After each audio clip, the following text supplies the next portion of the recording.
Masmavi 3 Mutfakta'ya hoş geldiniz. Sevgili arkadaşlarım, hiç yeşil fasulye yemeyenlerin bile bayılarak yiyeceği zeytinyağlı fasulye tarifim var bugün. Hemen başlıyorum. İyi seyirler dilerim.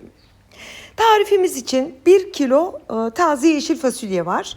Ben onları yıkadım. Yani bu işlemi yapmadan önce tertemiz bol suda yıkadım, getirdim.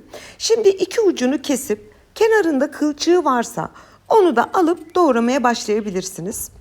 Ben verev olarak size de detaylı gösteriyorum. Bakın sevgili arkadaşlarım, ben bu doğrama tekniğini de canım annemden öğrendim.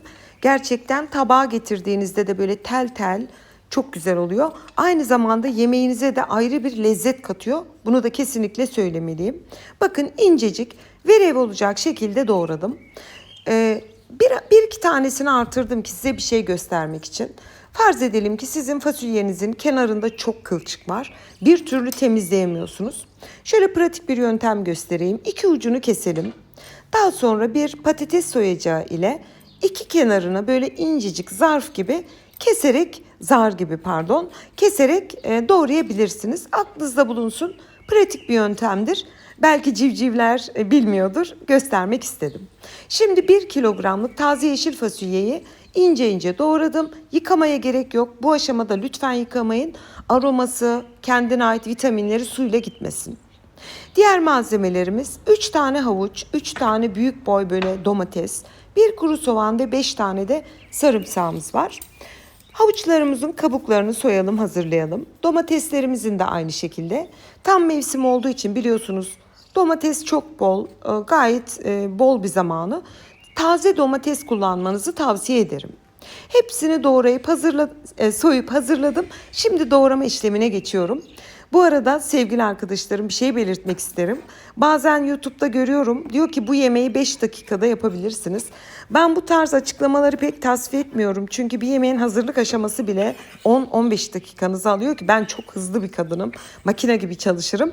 Bütün bu hazırlık 20 dakikamı aldı. O yüzden ben de öyle abartılı başlıklar görmezsiniz. Çünkü normal başlıklar atıyorum. Domatesleri hepsini doğradım. İnce ince küp küp olacak şekilde. Kuru soğanı piyazlık. Havuçları da şöyle ortadan kesiyorum. Verev olacak şekilde, yani yemeğin içinde yeşil fasulye ile uyumlu olması açısından yuvarlak yuvarlak değil de böyle ince uzun verev şekilde doğrarsanız yemeğin uyumu da çok güzel olur. Sarımsaklarımızı da ince ince doğrayıp hazırladık. Şu anda yemeğimizin bütün ön aşamasını bitirdik. Bütün malzemelerimizi yıkadık, soyduk, doğradık. Şimdi ocağımıza pişirmeye gidebiliriz. Şimdi sevgili arkadaşlarım, bu zeytinyağlı bir yemek olduğu için yarım su bardağı, lütfen yağını kısmayın. Yani 1 kilo fasulye pişireceğiz. Yarım su bardağı dolusu zeytinyağı kullandım. Mümkünse zeytinyağı kullanın, yoksa sıvı yağ da olur. Yağımız kızdıktan sonra soğanlarımızı ekleyelim ve güzelce kavuralım.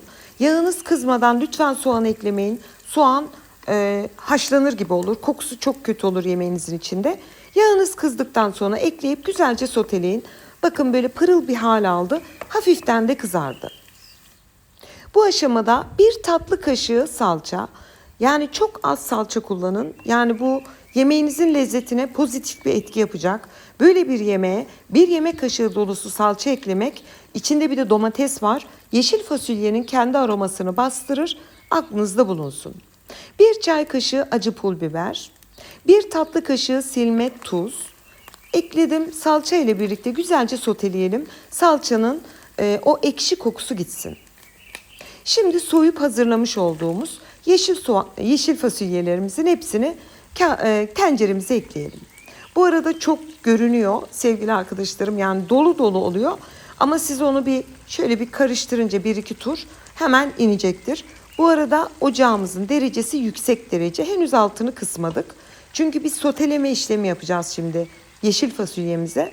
Ben her zaman olduğu gibi 2 tane kaşığımla, bunu çok soruyorsunuz ama ben tek kaşıkla çalışamıyorum. Yani bilmiyorum neden, sebebini de bilmiyorum. Ama ben kendim bildim bileli 2 kaşıkla çalışıyorum, onu da belirteyim. Şimdi güzelce bir harmanladık. Şöyle bir kapağını kapatıp bir 5 dakika bekleyelim. Yine yüksek derecede 5 dakika sonra tamamen soteledik. Önemli bir aşamadır sevgili arkadaşlarım, bakın. Yeşil fasulyemiz güzelce sotelendi, böyle çıtır çıtır, çok güzel sotelendi. Şimdi bu aşamada havuçlarımızı ilave edelim.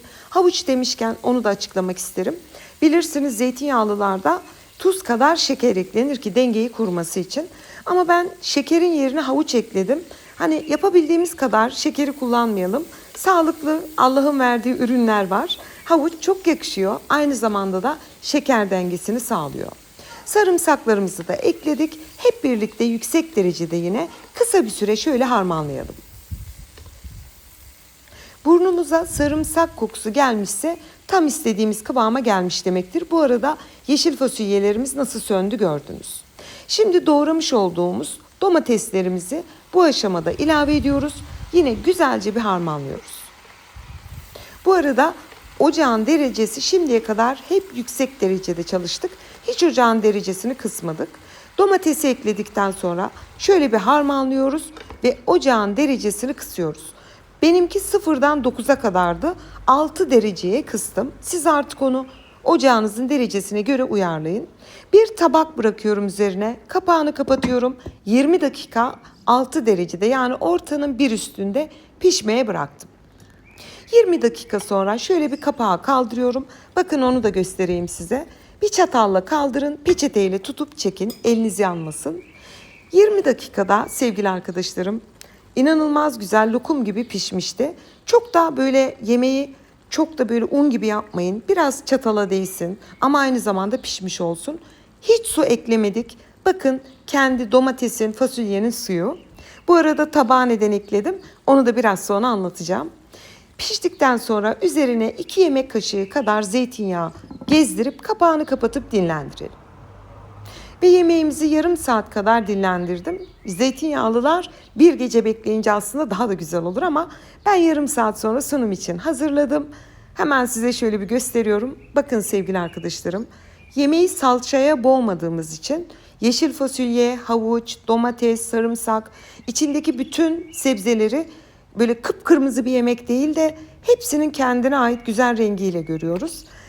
İnce şerit halinde doğramamızda böyle sunumda tel tel muazzam bir görüntü sağlıyor. Bakın şöyle detaylı göstereyim size. Hemen bir tabağa, servis tabağına alıyorum.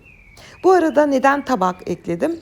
Bu tarz tariflere yağlı kağıt kapatmak pek tercih etmiyorum. Sonuçta kimyasal, yüzeyinde ne olduğunu bilmiyoruz. 20 dakika kaynayacak suyun içinde.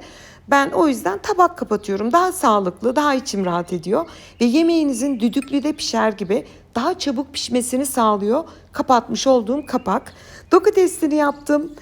Çok güzel, tel tel, harika bir zeytinyağlı yeşil fasulye oldu. Tüm ayrıntıları anlatmaya çalıştım. Umarım hoşunuza gitmiştir. Şimdiden deneyecek tüm izleyicilerime afiyet, bal, şifa olsun diyorum. Yeni tariflerimde görüşmek ümidiyle. Hoşça kalın.